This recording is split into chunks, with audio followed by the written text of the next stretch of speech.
అదిరిపోయే పరిస్థితి వచ్చింది. గత 2 రోజులుగా ఇండిగో విమానాల రద్దుతో ప్రయాణికుల కష్టాలు ఆ పైవాడికే ఎరుక అన్నట్టుంది. చిన్న సాంకేతిక లోపం కారణంగా గత 2 రోజులుగా విమాన కార్యకలాపాలకు తీవ్ర అంతరాయం ఏర్పడింది. ఇండిగో వైమానిక సేవల్లో ఏర్పడిన అంతరాయం కారణంగా 550కి పైగా జాతీయ, అంతర్జాతీయ విమానాలు రద్దయ్యాయి. ఒక్క హైదరాబాద్ లోని 79 విమానాలు రద్దవడంతో దేశంలో ఇండిగోలో టికెట్లు బుక్ చేసుకున్న వేలాది మంది ప్రయాణికులు ఇక్కట్లు పడుతున్నారు. ఇక ఢిల్లీలో అయితే 172, ముంబైలో 118, బెంగళూరులో 100, కోల్కతాలో 35, చెన్నైలో 26, గోవాలో 11 విమాన సర్వీసులను రద్దు చేశారు. విమానాశ్రయాలు పడిగాపులు పడుతున్నారు జనం.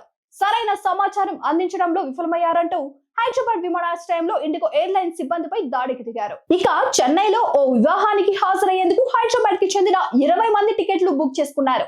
ఉదయం 6:30 విమానం బయలుదేరుతుందన్న సమాచారంతో 5 గంటలకే విమానాశ్రయానికి చేరుకున్న ప్రయాణికులు పడిగాపులు పడుతున్నారు. గంటలు గడిచిపోయాయి, కానీ వారి ఫ్లైట్ రానేలేదు. ఇక శబరిమల భక్తులైతే ఎయిర్పోర్ట్ లోనే ఇరుక్కుపోయారు. మరోవైపు విమాన సర్వీసులను సాధారణ స్థితికి తెచ్చేందుకు వచ్చే ఏడాది ఫిబ్రవరి 10 వరకు పడుతుందని ఇండిగో అధికారులు చెప్పారు. సో వచ్చే ఏడాది వరకు ఇండిగో ప్రయాణికులకు ఈ తిప్పలు తప్పవన్నట్టుగా అర్థమవుతోంది.